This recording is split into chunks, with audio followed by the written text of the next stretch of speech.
എന്റെ മാതാപിതാക്കളോട് പറയുകയാണ്, എടാ വാപ്പാ, നീ ഇതുപോലെയാകണം, ഈ സ്വഹാബിയെ പോലെ നീയാക്. ഒരു വീട്ടിലെ വാപ്പ എങ്ങനെയാകണമെന്നറിയുമോ? മക്കൾക്ക് പറഞ്ഞു കൊടുക്കണം സർവ്വ കാര്യങ്ങളും. പണമുണ്ടാകാനുള്ള എളുപ്പവഴിയെ കുറിച്ച് വാപ്പ മക്കളോട് പറയുകയാ. ഉമ്മ ചെറുപ്പത്തിലെ മക്കളോട് പറയുകയാണ്, നല്ലതുപോലെ പഠിക്കണം, നല്ല ഭാവി ഉണ്ടാകണം, നല്ല ജോലി ഉണ്ടാകണം, നല്ലതുപോലെ സമ്പാദിക്കണം, എങ്കിലേ നല്ല കുടുംബത്തിൽ നിന്ന് പെണ്ണ് കെട്ടൂ, പണമുണ്ടെങ്കിലേ ജീവിക്കാൻ പറ്റൂ. പറയുന്നത് 10 വയസ്സുകാരനോടാ. എന്തൊരാർത്തിയാവുമ്മ, എന്തൊരാർത്തിയാവുമ്മ. മക്കളെ സ്നേഹിക്കാൻ സമയമില്ലല്ലോ. ഒരു ചെറിയ കുട്ടി വാട്സപ്പിൽ മെസ്സേജ് ഇട്ട്, ഉസ്താദേ എനിക്ക് സമാധാനമില്ല, ഞാൻ 9ാം ക്ലാസ്സിൽ പഠിക്കുന്ന കുട്ടിയാണ്, എനിക്ക് സമാധാനമില്ല. എന്തേ കാരണമെന്ന് ചോദിക്കുമ്പോ, ഉസ്താദേ വാപ്പയും ഉമ്മയും പഠിക്ക് 24 മണിക്കൂറും എനിക്ക് സമാധാനം തരുന്നില്ല, നിസ്കരിക്കാൻ അനുവദിക്കുന്നില്ല, ഖുർആൻ ഓതാൻ അനുവദിക്കുന്നില്ലോ, എന്നെ അവര് വല്ലാതെ പീഡിപ്പിക്കുകയാ. ഉസ്താദ് എന്ന് ദുആ ചെയ്യണേ, ആ പൊന്നുമോളുടെ മാതാപിതാക്കൾക്ക് ഈമാൻ കൊടുക്കണേ അല്ലാ, ഈമാൻ കൊടുക്കണേ അല്ലാ. കഞ്ചാവ് കച്ചവടം ചെയ്യാൻ നിന്റെ മകൻ പോകാനുള്ള കാരണം നീയാ, നിന്റെ ആർത്തിയാ, നിന്റെ അത്യാഗ്രഹമാ, നിന്റെ പൊന്നാര മക്കളുടെ ഭാവി തൊലച്ച് കളഞ്ഞത്. എന്റെ മാതാപിതാക്കൾക്ക് പഠിക്കാനൊരു ചരിത്രം പറയട്ടെ. മഹാനായ നബി മുഹമ്മദ് മുസ്തഫ, മഹാനായ നബി മുഹമ്മദ് മുസ്തഫ പണ്ടത്തെ കാലത്ത് കൊച്ചുമക്കളെ പിടിച്ച് മടിയിലിരുത്തിയിട്ട് നല്ല നല്ല ചരിത്രങ്ങളൊക്കെ പറഞ്ഞു കൊടുക്കും. ഇപ്പോ 2ാം ക്ലാസ്സിലും 3ാം ക്ലാസ്സിലും 5ാം ക്ലാസ്സിലും 8ാം ക്ലാസ്സിലും പഠിക്കുന്നവനോട് വാപ്പ പറയാ, നല്ല പഠിക്കണം, നല്ല മാർക്ക് വാങ്ങണം, നല്ല ജോലി വേണം, നല്ല പൈസ വേണം, ജീവിക്കണമെങ്കിൽ പണം വേണം. അതുകൊണ്ടാ 10ാം ക്ലാസ്സിൽ പഠിക്കുന്ന മോൻ കഞ്ചാവ് കച്ചവടത്തിനകത്തായത്. അള്ളാഹു കാക്കുമാറാകട്ടെ. തൊലച്ചു കളയാ മാതാപിതാക്കൾ. എങ്കിലൊരു വാപ്പ എങ്ങനാകണം ഒരു വാപ്പ? നീ അള്ളാഹു വന്നതുകൊണ്ട് തൃപ്തിപ്പെട്ട് കഴിഞ്ഞാൽ റബ്ബ് നിനക്ക് തരുന്ന ഒരൊറ്റ പ്രതിഫലം. ഈ ചരിത്രം കേട്ടാ മതി. മഹാനായ നബി മുഹമ്മദ് മുസ്തഫ സല്ലല്ലാഹു അലൈഹി വസല്ലമ തങ്ങളും ജിബ്രീൽ അലൈഹിസ്സലാമും രണ്ടുപേരും ഇങ്ങനെ സംസാരിച്ചുകൊണ്ടിരിക്കുക. ഒരു സ്ഥലത്തിരുന്ന് അള്ളാഹുവിന്റെ പ്രവാചകനും ജിബ്രീൽ അലൈഹിസ്സലാമും ഇങ്ങനെ സംസാരിച്ചുകൊണ്ടിരിക്കുമ്പോൾ ഒരു സഹാബി ഇങ്ങനെ നടന്നു പോകുന്നുണ്ട് വഴിയിലൂടെ. ഒരു പാവപ്പെട്ടവനായ സഹാബി ഇങ്ങനെ നടന്നു പോകുന്നു. ജിബ്രീൽ അലൈഹിസ്സലാം ഉടനെ ചോദിച്ചു, നബിയെ, ആ പോകുന്നത് അബൂദറല്ലേ? അള്ളാന്റെ റസൂൽ സല്ലല്ലാഹു അലൈഹി വസല്ലമ തങ്ങൾ ഇങ്ങനെ നോക്കിയിട്ട് ജിബ്രീൽ എന്ന് പറയുന്ന മലക്കിനോട് ചോദിച്ചു, അത് അബൂദറാണെന്ന് നിനക്ക് എങ്ങനെ അറിയാം? ആരാ ജിബ്രീൽ എന്ന മലക്ക പറയുന്നത്? ആ പോകുന്നത് അബൂദറല്ലേ നബിയെ? നബി സല്ലല്ലാഹു അലൈഹി വസല്ലമ തങ്ങൾക്ക് അത്ഭുതം. ഞാൻ പേര് പറഞ്ഞില്ല, പിന്നെ എങ്ങനെ അറിയാം അബൂദറിനെ?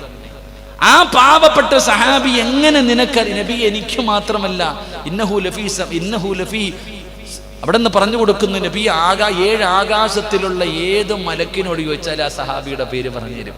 അത്രയ്ക്കും വലിയ അറിയപ്പെടുന്ന സഹാബി. അള്ളാഹുവിന്റെ ആകാശ ലോകത്തുള്ള ഏത് മലക്കിനോട് ചോദിച്ചാൽ, എന്നോടല്ല ആരോട് ചോദിച്ചാലും ഈ സഹാബിയുടെ പേരും പറഞ്ഞു തരും. ഈ സഹാബി എല്ലാവർക്കും അറിയാം. അത്രയ്ക്കും പരിചയം, അത്രയും അറിയപ്പെടുന്ന സഹാബിയാണ് ഈ അബൂദർ ഗിഫാരി റളിയല്ലാഹു തആല അൻഹു. റസൂലുള്ളാഹി തങ്ങൾ ചോദിച്ചു, എങ്ങനെ ജിബ്രീലേ, എങ്ങനെ അബൂദറിന്? അല്ലാഹുവിന്റെ മലക്കുകൾ പോലും, ആകാശ ലോകത്തുള്ള മലക്കുകൾ പോലും അബൂദർ ഗിഫാരി അറിയാമായിരുന്നു, അവിടുത്തെ പേര് പറയുമായിരുന്നു. റസൂലുള്ളാഹി തങ്ങൾ ചോദിക്കുകയാ, എങ്ങനെയാണ് ജിബ്രീൽ എന്റെ അബൂദറിന് എങ്ങനെയാണ് മലക്കുകൾക്ക് പരിചയമുണ്ടാവുക? എങ്ങനെയാണ് അവരറിയപ്പെട്ടത്? അവിടെന്ന് പറഞ്ഞു, നബിയേ, ഈ സ്വഹാബിയ മലക്കുകൾക്ക് വല്ലാത്ത സ്നേഹമാ, ഈ സഹാബിയ മലക്കുകൾക്ക് വല്ലാത്ത സ്നേഹമാ. കാരണം എന്തെന്നറിയുമോ? വല്ലാത്ത പരിത്യാഗിയാ. പടച്ചവനെ, ദുനിയാവ് വെട്ടിപ്പിടിക്കാനുള്ള ആർത്തിയില്ല, പണം സമ്പാദിക്കണമെന്നുള്ള ആഗ്രഹമില്ല. പടച്ചവനെ, പാവപ്പെട്ടവനായിരുന്നു. അള്ള കൊടുത്തത് കൊണ്ട് തൃപ്തിപ്പെടുന്നവനായിരുന്നു. അത്യാഗ്രഹമില്ല, ആർത്തിയില്ല, വളർന്ന വഴി നോക്കാറില്ല, അള്ളാഹു കൊടുത്തത് കയ്യിൽ വെക്കാറില്ല. അബൂദർ റളിയല്ലാഹു തആല അൻഹു പാവപ്പെട്ട സ്വഹാബിയാണ്. എന്തെങ്കിലും കയ്യിൽ കിട്ടിയാൽ അത് പാവങ്ങൾക്ക് കൊടുക്കുമായിരുന്നു. നാളത്തേക്ക് സൂക്ഷിച്ചു വെക്കാറില്ല. മഹാനവരുടെ ചരിത്രം എടുത്ത് നോക്ക്. ആരെങ്കിലും സമ്പാദ്യം കൂട്ടിവെച്ചാൽ, ആരെങ്കിലും ഒരു വലിയ വീട് പണിതാൽ അവിടെ ചെന്ന് നിന്നിട്ട് പറയും, അല്ലാഹു നാളെ നിന്റെ കഴുത്തിലിടുമടാ. ഈ കൂട്ടിവച്ചിരിക്കുന്നത് മുഴുവനും അല്ലാഹു നിന്റെ കഴുത്തിലും മാലയായിട്ട്, തീയുടെ മാലയായിട്ട് അല്ലാഹു നിങ്ങളുടെ കഴുത്തിലിടുമെന്ന് വീടും നാടും മുഴുവനും പറഞ്ഞുകൊണ്ട് നടക്കുകയാണ്. സ്വഹാബികളുടെ മുത്തുനബിയുടെ മുന്നിൽ പോയി പരാതി പറഞ്ഞു. അവിടുന്ന് ചരിത്രം പറയുകയാണ്, എല്ലാ വീടിന്റെ മുന്നിലും പോയി വഅദ് പറയുന്നത് കാരണം, പിടിച്ചു പറിച്ച് പാവങ്ങൾക്ക് കൊടുക്കുന്നത് കാരണം അവിടുന്ന് നാട് കടത്തിയെന്ന് ചരിത്രം പറയുകയാ. ഈ അബൂദർ റളിയല്ലാഹു തആല അൻഹുവിന്റെ ചരിത്രം അറിയുമോ എന്റെ പ്രിയപ്പെട്ട ബാപ്പമാരെ? അവസാനം അവിടുന്ന് നാട് കടത്തി. അല്ലാഹുവിന്റെ റസൂലിന്റെ കാലം കഴിഞ്ഞു, ഉമർ തങ്ങൾ, അബൂബക്കർ തങ്ങളുടെ കാലം കഴിഞ്ഞു, അതാ ഉമർ ഇബ്നുൽ ഖത്താബ് തങ്ങളുടെ കാലം കഴിഞ്ഞു. അവിടുന്ന് ചരിത്രം പറയുകയാണ്, ഈ സഹാബി അവസാനം നാട് കടത്തി ഒറ്റയ്ക്ക് മരുഭൂമിയിൽ പോയി വീട് വെച്ചിട്ട് താമസിക്കുകയാണ്. അവിടെ ഇങ്ങനെ താമസിക്കുമ്പോ മരണമെടുക്കുകയാ. തന്റെ സക്കറാത്ത് അടുത്ത് വന്നപ്പോ അബൂദർ റളിയല്ലാഹു തആല അൻഹു തന്റെ ചെറിയ മക്കളെ വിളിക്കുകയാണ്, തന്റെ ഭാര്യയെ വിളിക്കുകയാണ്. അടുത്ത് വിളിച്ചിരുത്തിയിട്ട് അബൂദർ റളിയല്ലാഹു തആല അൻഹു അവിടുന്ന് ചോദിക്കുന്നു, മക്കളെ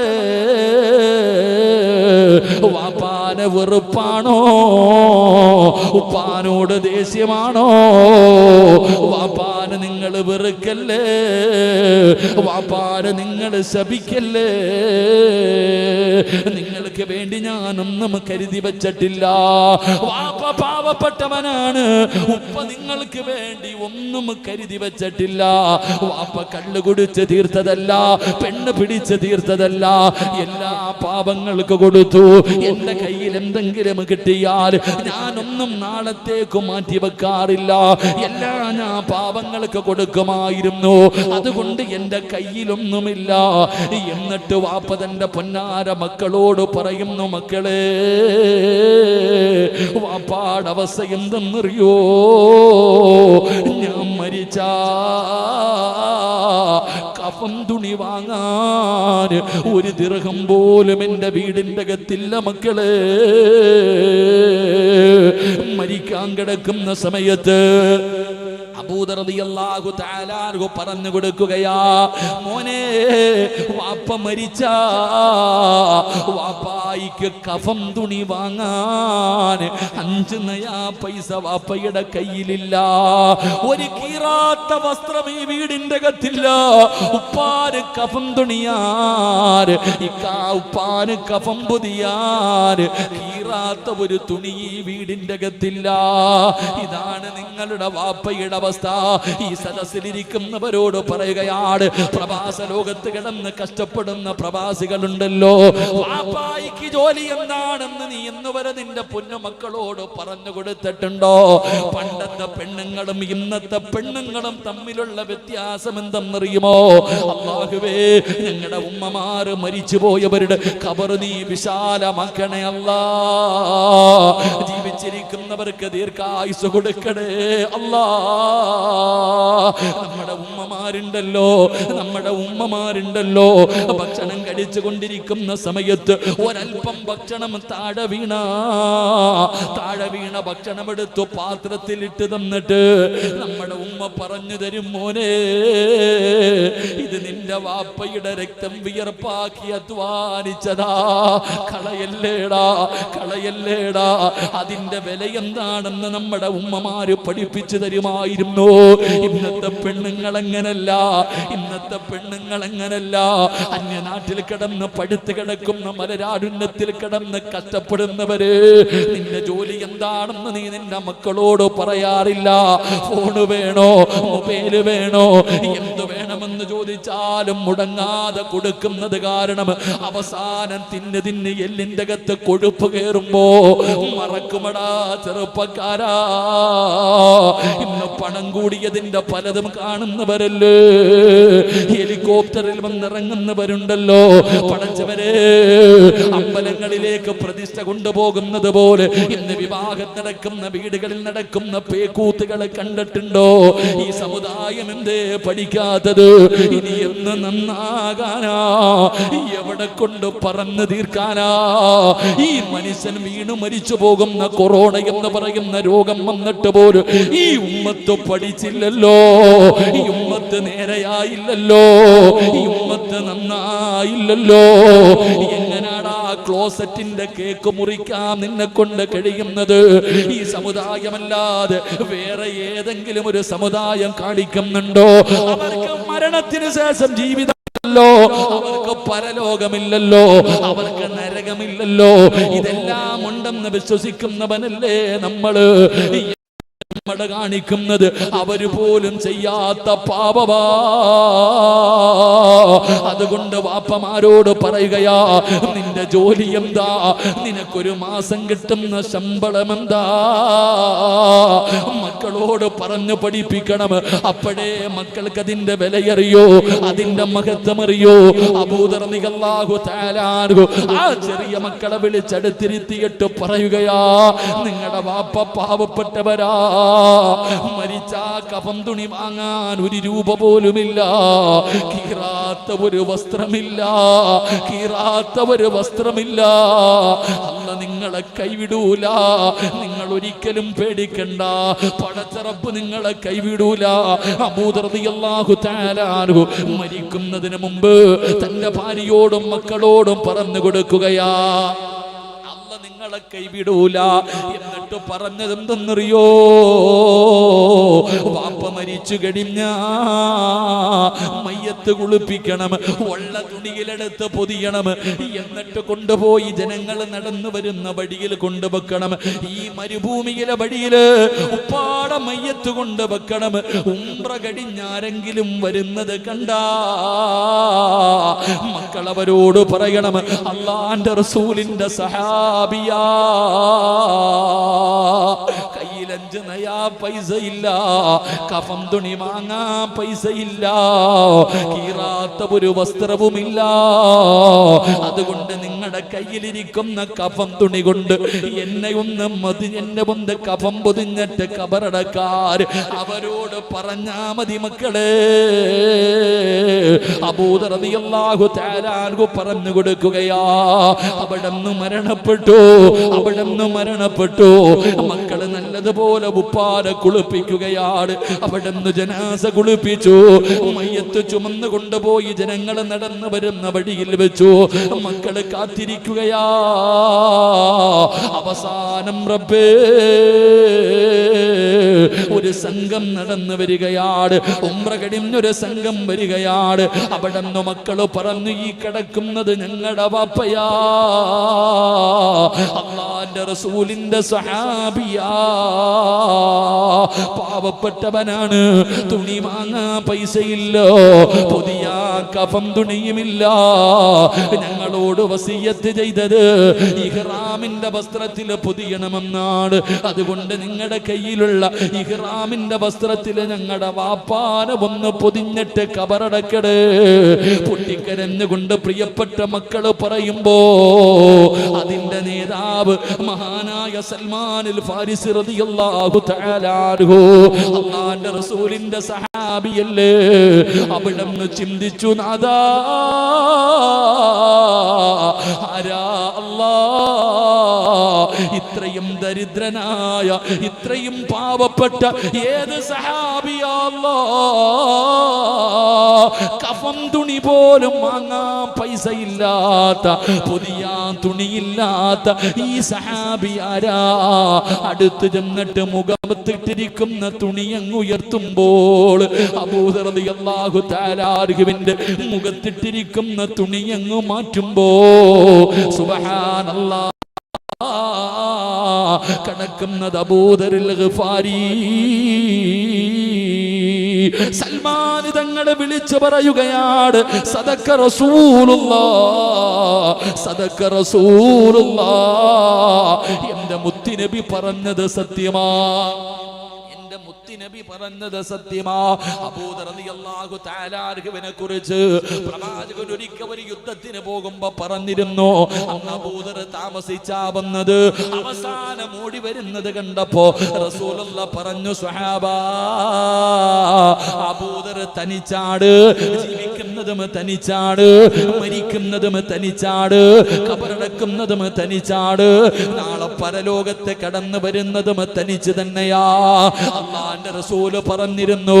അവസാനം ആ സ്വഹാബികൾ അവിടുന്ന് ഇഹ്റാമിന്റെ വസ്ത്രത്തിൽ കഫം പൊതിഞ്ഞ് ഖബറടക്കിയെന്ന് ചരിത്രം പറയുമ്പോ അല്ലാഹുവിന്റെ റസൂല് പറയുകയാണ്, മലക്കുകളാ സ്നേഹിച്ചത്, മലക്കുകളാ സ്നേഹിച്ചത്.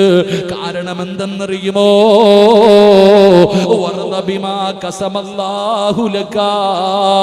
അല്ലാഹു കൊടുത്തത് കൊണ്ട് തൃപ്തിപ്പെട്ടവരാ.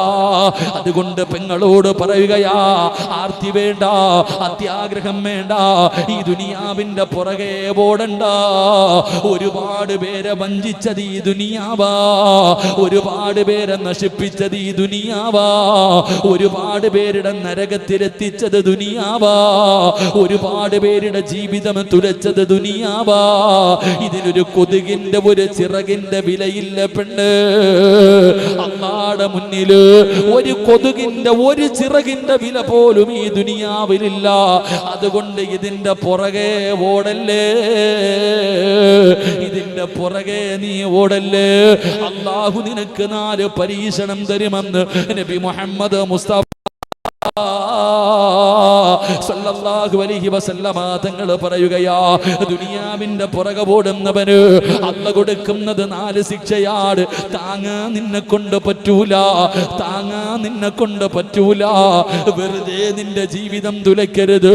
അതുകൊണ്ട് എന്റെ പ്രിയപ്പെട്ടവരോട് പറയുകയാണ്, ഉള്ളത് കൊണ്ട് തൃപ്തിപ്പെട്, ഉള്ളത് കൊണ്ട് തൃപ്തിപ്പെട്, അല്ലാഹു തന്നത് കൊണ്ട് തൃപ്തിപ്പെട്. ഈ ദുനിയാവിനെ വലിച്ചെറിയൂ, ഈ ദുനിയാവിനെ പുറങ്കാല് കൊണ്ട് തട്ട്. അല്ലാഹുവിന്റെ സ്വർഗത്തിലേക്ക് കടന്നു പോകാൻ അല്ലാഹു നിനക്ക് അവസരം തരുമെന്ന് നബി മുഹമ്മദ് മുസ്തഫ സല്ലല്ലാഹു അലൈഹി വസല്ലമ തങ്ങൾ പറയുമ്പോ എന്റെ പ്രിയപ്പെട്ടവരോട് പറയുകയാണ്, പണം ഒരുപാടുള്ള സമയത്തല്ല സദഖ കൊടുക്കേണ്ടത്. എന്റെ പ്രിയപ്പെട്ടവര് പാവപ്പെട്ടവരെ സഹായിക്കാനാണല്ലോ, യതീമീങ്ങളെ സഹായിക്കാനാണല്ലോ. ഒരു നേരത്തെ അന്നത്തിന് വകയില്ലാത്ത ഒരു കുടുംബവും ഈ നാട്ടില് വേണ്ട. അവർക്ക് എന്തെങ്കിലും കൊടുത്ത് സഹായിക്കണമല്ലോ. അതിനു വേണ്ടിയാണല്ലോ ഈ പാവപ്പെട്ടവര് 3 ദിവസത്തെ പരിപാടി സംഘടിപ്പിച്ചത്. അതുകൊണ്ട് എന്റെ പ്രിയപ്പെട്ടവരോട് പറയുകയാണ്, നമ്മൾ ഒരുപാട് പേര് ഒരുമിച്ച് കൂടി, നമ്മൾ ഒരുപാട് പേര് ഒരുമിച്ച് കൂടി ഇവിടെ നിന്ന് പിരിയുമ്പോ വെറുതെ പിരിഞ്ഞാ പോരാ. വയല് കേട്ടിട്ട് ഒരു ചെവിയിലൂടെ കേട്ട് മറു ചെവിയിലൂടെ കളഞ്ഞിട്ട് പോയാ പോരാ. നമ്മളെല്ലാവരും എന്തായാലും ഒരു 10,000-2,000 പേരെങ്കിലും, 1,000 പേരെങ്കിലും ഇവിടെ ഒരുമിച്ച് കൂടി വയല് അതൊന്നുമില്ല. ഈ ചെവി കേൾക്കും, ഈ ചെവി കൂടെ പോകും. വയല് കേട്ട് നന്നാകാനായിരുന്നെങ്കിൽ നമ്മളൊക്കെ ആരായാനെ. വയല് പറയുന്നവൻ തന്നെ നന്നായാനെ. അല്ലാഹു ഈ മന്ദിരമാറാകട്ടെ. ആമീൻ പറ, ആമീൻ പറ. വയല് കേട്ട് നന്നാകാനായിരുന്നെങ്കിൽ നിങ്ങളുടെയൊക്കെ മൊബൈലിൽ വയലില്ലാത്ത ഏതെങ്കിലും ഒരു മനുഷ്യനുണ്ടോ? ആരുടെ മൊബൈൽ എടുത്തു നോക്കിയാലും ഒരു ക്ലിപ്പ് കാണാം.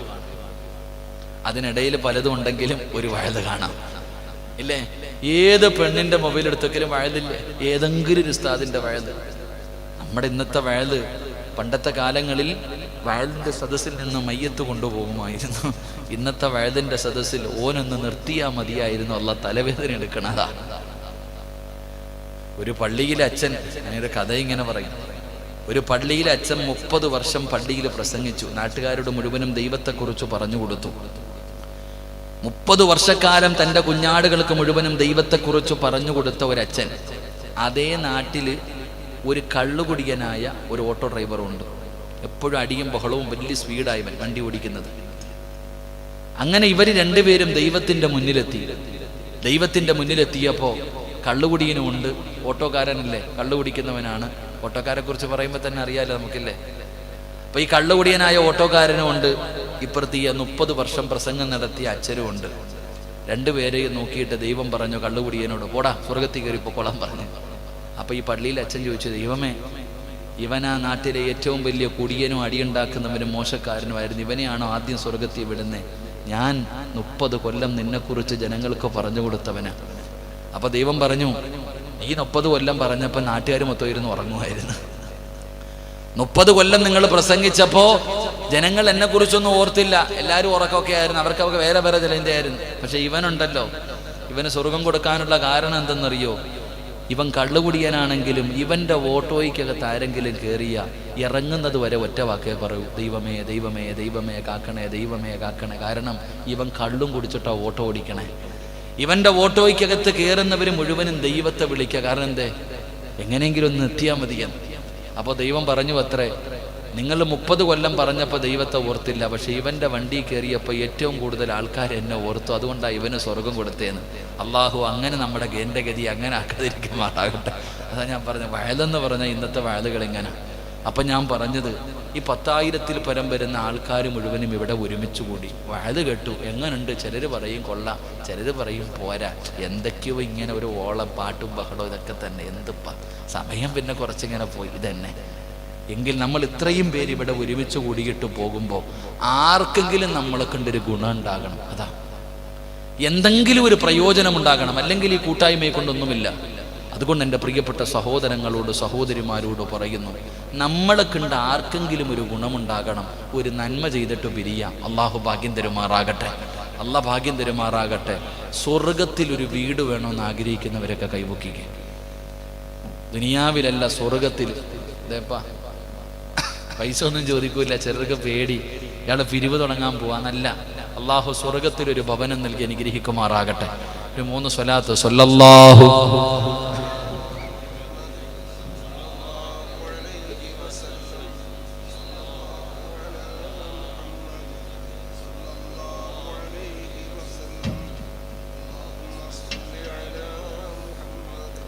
യാ റബ്ബി സ്വല്ലി അലൈഹി. അള്ളാഹു സ്വീകരിക്കുമാറാകട്ടെ. പക്ഷെ നമുക്ക് നിർത്താപ്പാ, മണി 12, 11:45. ഒരു 12 മണിക്കെങ്കിലും ചവിട്ടണം. നാളെ എനിക്ക് കർണാടകയില കൊറോണ ടെസ്റ്റ് എടുക്കണം. ഇല്ലടെ എടുത്തൊക്കെ പോണ്. നാളെ കർണാടകയില അവിടെയൊക്കെ പോകണമെങ്കിൽ കൊറോണ ടെസ്റ്റൊക്കെ ചെയ്യണം.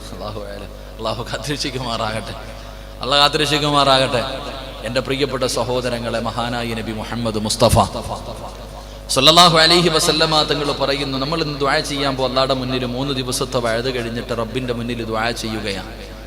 നമ്മുടെ ദുആ അല്ലാഹു സ്വീകരിക്കണം. നമ്മൾ ഇത്രയും പേര് ഇവിടെ ഒരുമിച്ച് കൂടിയിട്ട് പിരിഞ്ഞു പോകുമ്പോൾ ആർക്കെങ്കിലും നമ്മളെ കൊണ്ടൊരു ഗുണമുണ്ടാകണം. പാവങ്ങളെ സഹായിക്കുക. എൻ്റെ പ്രിയപ്പെട്ടവരെ, പരിശുദ്ധമായ റമളാൻ മാസം കടന്നു വരികയാണ്.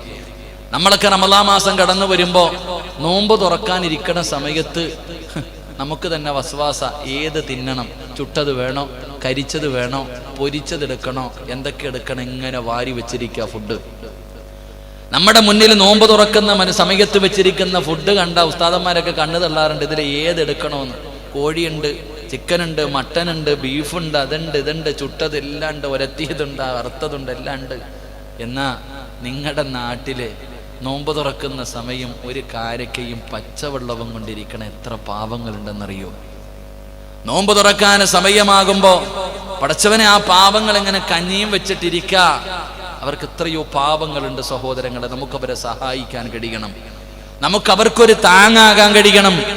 നമ്മളെ കൊണ്ട് കഴിയുന്ന സഹായങ്ങൾ ചെയ്യാൻ പറ്റണം. ഈ നാട്ടിലൊക്കെ വിധവകളായ യതീമീങ്ങളായ എത്ര പെൺകുട്ടികളുണ്ട്, പ്രായം കഴിഞ്ഞവർ. എൻ്റെ പ്രിയപ്പെട്ടവരെ, വിവാഹ ജീവിതം സ്വപ്നം കണ്ട് കഴിയുന്ന എത്രയോ യതീമായ മക്കൾ. എൻ്റെ പ്രിയപ്പെട്ടവരെ, ആ മക്കൾക്കൊരു താങ്ങാകാൻ നമ്മളെ കൊണ്ട് കഴിഞ്ഞില്ലെങ്കിൽ പിന്നെ ഈ ഒരുമിച്ച് കൂടൽ കൊണ്ട് എന്ത് നേടിയെടുക്കാന്? എൻ്റെ പ്രിയപ്പെട്ടവരെ, നിങ്ങളോട് പാവങ്ങളെ സഹായിക്കാൻ പറയുമ്പോൾ എല്ലാവർക്കും പൈസ ഇറക്കുന്ന പണി പറയുമ്പോൾ വലിയ പേടി, വലിയ പ്രയാസം. പിരിവ് ചോദിക്കാനാകുമ്പോൾ ഓടിറങ്ങി, പൈസ ചോദിക്കാൻ തുടങ്ങുമ്പോഴത്തേക്ക് ഇറങ്ങി ഓടുന്നവരുണ്ട്. എൻ്റെ പ്രിയപ്പെട്ടവരെ, എന്ത് നേടി? എന്തിനായി വാഴലൊക്കെ? എന്തിനായി വാഴലൊക്കെ? എത്ര ഉസ്താദന്മാര് പഠിപ്പിച്ചു തന്നു, ഖുർആനും ഹദീസും നിന്റെ മുന്നിൽ പറഞ്ഞു തന്നില്ലേ? പാവങ്ങൾക്ക് കൊടുക്ക്. ആ കൊടുക്കുന്നതിലൂടെ അള്ളാഹു നിനക്ക് തരുന്ന പ്രതിഫലം എന്താ? നന്നാകണമെങ്കിൽ നന്നാക്. നിനക്ക് ബോധമുണ്ടെങ്കിൽ, നിന്റെ ജീവിതത്തിൽ ഒരു മാറ്റം വരുത്തണമെന്ന് നിനക്ക് ആഗ്രഹമുണ്ടെങ്കിൽ, ഒരു കടുകുമണിയുടെ അളവെങ്കിലും നിന്റെ ഹൃദയത്തിൽ അല്ലാഹുവേ ഈമാനുണ്ടോ? എന്റെ പ്രിയപ്പെട്ട പെങ്ങളെ, ഈ ചരിത്രം കേട്ടിട്ട് നീ തീരുമാനിക്ക്, ഉസ്താദേ എന്റെ ശരീരത്ത് കിടക്കുന്ന സ്വർണം ഞാൻ തരാ. നിന്റെ കയ്യിൽ കിടക്കുന്ന സ്വർണമുണ്ടല്ലോ, പാവപ്പെട്ട പെൺമക്കൾക്ക് കൊടുക്കാൻ പറ്റുമോ? ഒരു നേരത്തെ അന്നമില്ലാത്ത പാവപ്പെട്ട എത്രയോ കുടുംബങ്ങളുണ്ട്.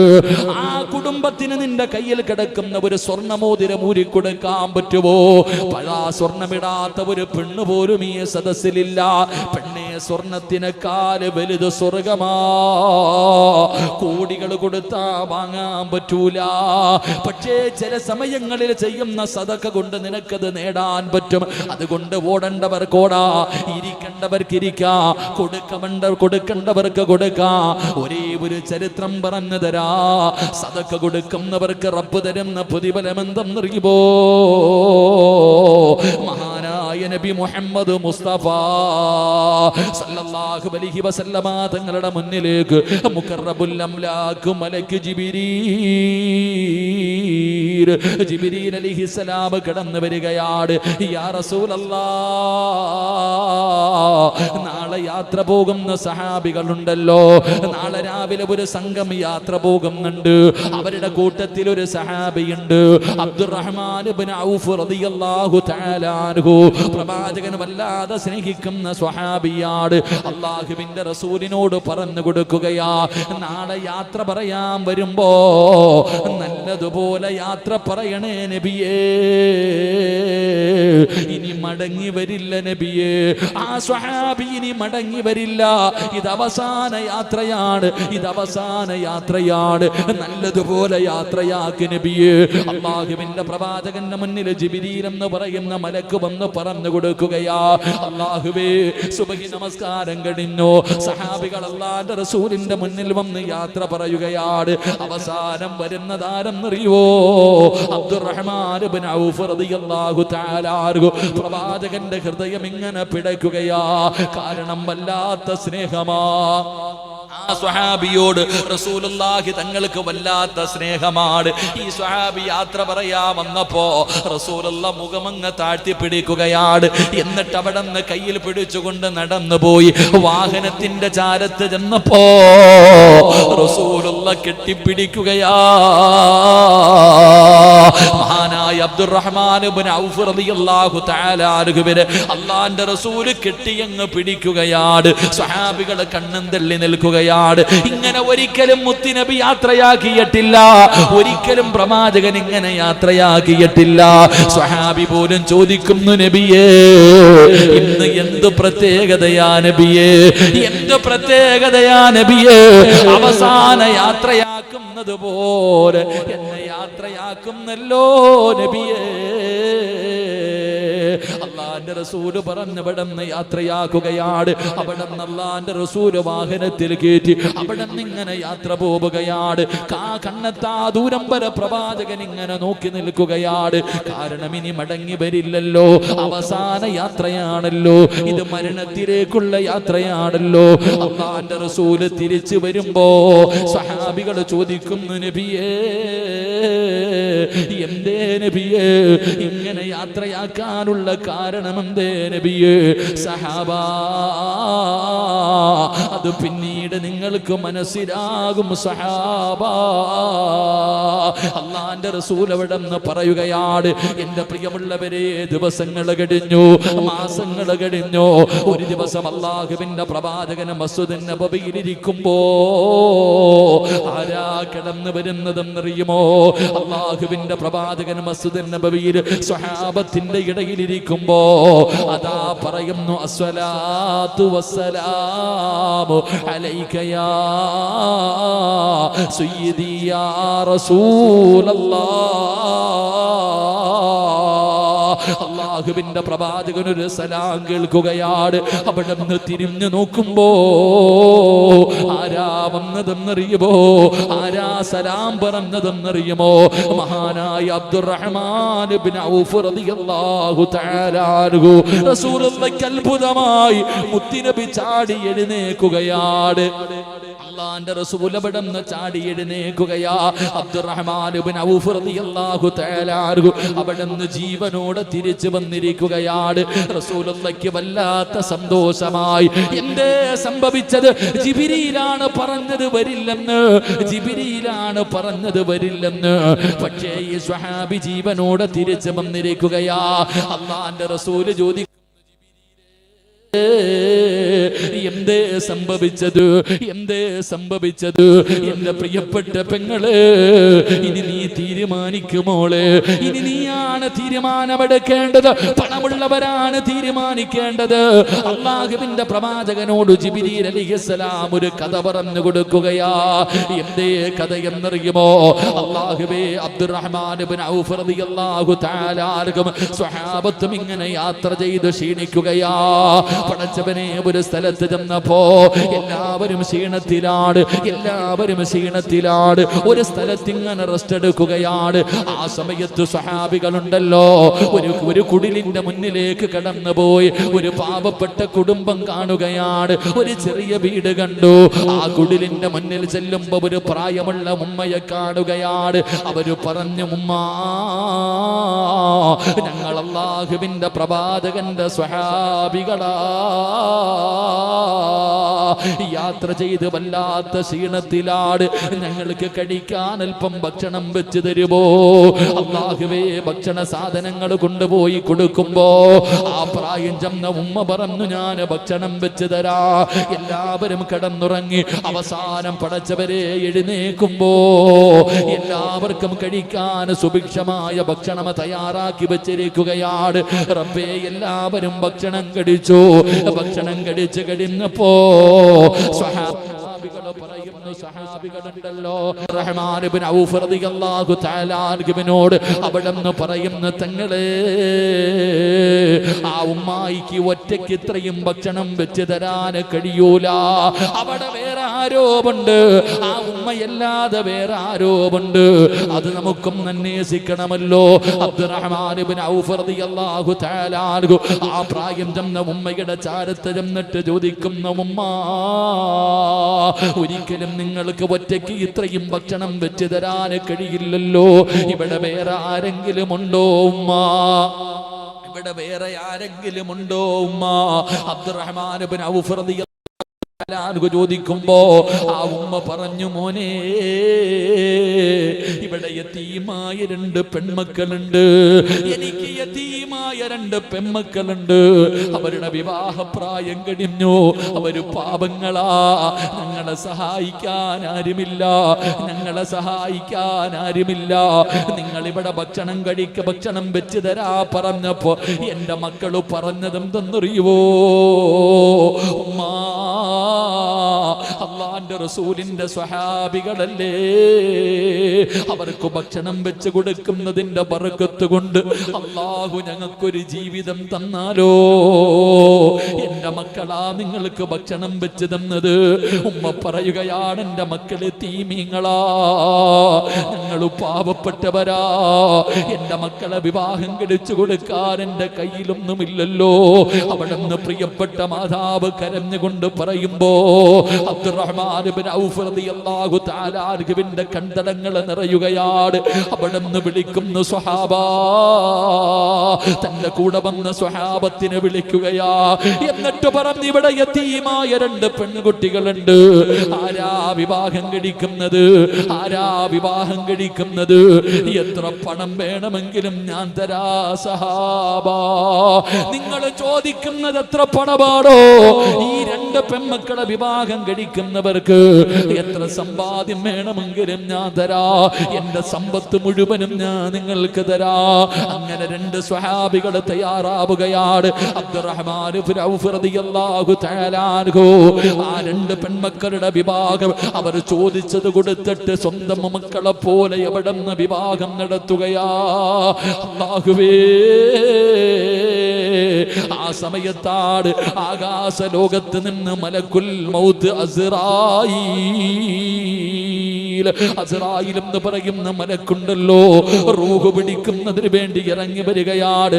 അബ്ദുറഹ്മാൻ ഇബ്നു ഔഫ് റളിയല്ലാഹു തആല അൻഹുവിന്റെ റൂഹ് പിടിക്കാൻ ആകാശത്തിൽ നിന്ന് പടച്ചവരെ മലക്കുകൾ ഇങ്ങനെ ഇറങ്ങി വരികയാ.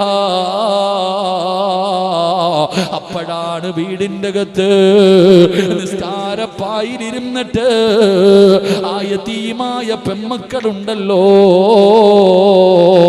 അല്ലാഹുവിന്റെ ദർബാറിലേക്ക് ഇരു കരങ്ങൾ ഉയർത്തിയിട്ട് ദുആ ചെയ്യുന്നു. ഞങ്ങളുടെ വിവാഹം നടത്തി തന്ന മനുഷ്യന് നീ ദീർഘായുസ് കൊടുക്കണേ അല്ലാ, നീ ആഫിയത്ത് കൊടുക്കണേ അല്ലാ.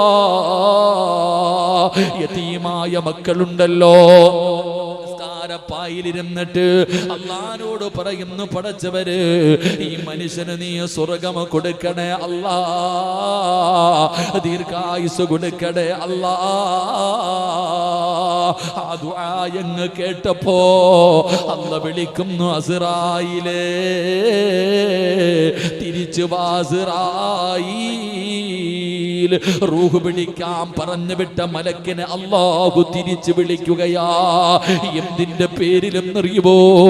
ആ യതീമായ പെൺകുട്ടികളുടെ ദുആ കാരണമാ. അല്ലാഹുവിന്റെ റസൂലിനോട് അവിടുന്ന് ചരിത്രം പറയുമ്പോ, എന്റെ പ്രിയപ്പെട്ടവര്, നിങ്ങളുടെ നാട്ടിൽ എത്രയോ പാവങ്ങളുണ്ട്, എത്രയോ വിധവകളുണ്ട്, എത്രയോ രോഗികളുണ്ട്. അല്ലാഹുവേ, ഒരു നേരത്തെ അന്നത്തിന് വകയില്ലാത്തവരുണ്ടല്ലോ. അല്ലാഹു തരാമെന്ന് പറഞ്ഞ പ്രതിഫലമാണ് നിന്റെ ആയുസ് അല്ലാഹു നീട്ടിത്തരും പെങ്ങളെ. അല്ലാഹു നിന്റെ ആയുസ് നീട്ടിത്തരികയാണ്. രണ്ടാമത്തെ പ്രതിഫലം എന്തെന്നറിയുവോ?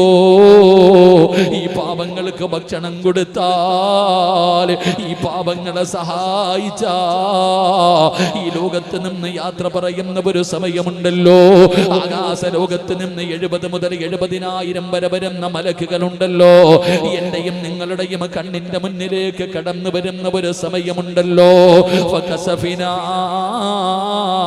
അൻക ഇതാഅക ഫബസറുക അൽയൗമ ഹദീദ്.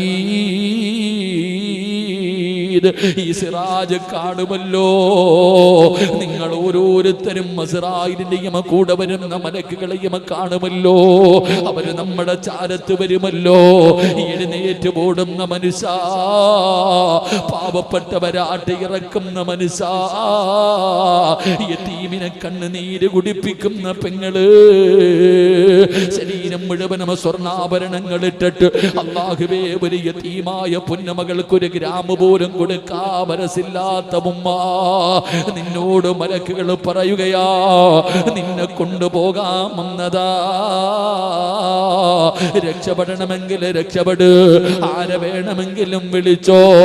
കല്ലാ ഇദാ ബലഗതി ത്വറാഖിയ വകീല മൻ റാഖ് വظن أنه الفراق والتفت الساق بالساق إلى ربك يومئذ المساق. ആരാ വരിക? ആരാ നിന്നെ രക്ഷപ്പെടുത്തുക? കോഴി അറുത്തിടുമ്പോൾ കടന്ന് കൈകാലുകളിട്ടടിക്കുന്ന കണ്ടിട്ടില്ലേ മോനെ? ഉദ്ഹിയയ്ക്ക് പോത്തിനെ ഇറക്കുമ്പോ അത് കൈകാലിട്ട് പിടയുമല്ലോ, തലയിട്ടടിക്കുമല്ലോ. നീ എന്തേ കണ്ടുകൊണ്ട് നിൽക്കുന്നത്? അതൊരു ഹരത്തിലും രസത്തിലും നോക്കി നിൽക്കുമല്ലോ. എങ്കിലും ചെറുപ്പക്കാരാ, എന്റെ പ്രിയപ്പെട്ട പെങ്ങള് പറയും, ഉസ്താദേ, പ്രസവത്തിന് മരണവേദനയാ.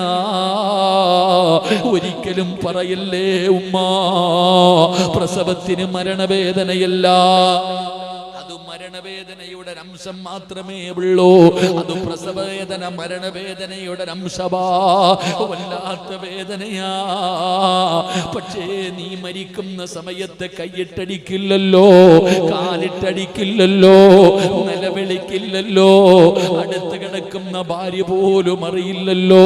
മംഗലാപുരം മംഗലാപുരത്താണ് വിവാഹം കഴിഞ്ഞ് മണിയറയിൽ ആദിരാത്രിയിൽ കിടന്ന മണവാട്ടിയോട് തന്റെ ഭർത്താവിന്റെ പുതപ്പിന്റെ കീഴിൽ കിടന്ന പെണ്ണല്ലേ രാവിലെ മരിച്ചു കിടന്നത്, എന്തേ ഭർത്താവ് അറിഞ്ഞില്ല?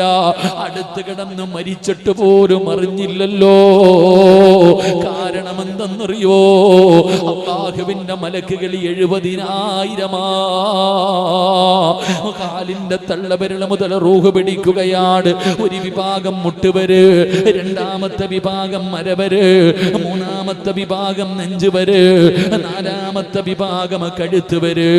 ആ തൊണ്ടക്കുടിയിൽ റൂഹെത്തി കഴിയുമ്പോ ഇവരെല്ലാവരും നമ്മുടെ കൈകാല് പിടിച്ചു വെക്കും വാപ്പാ.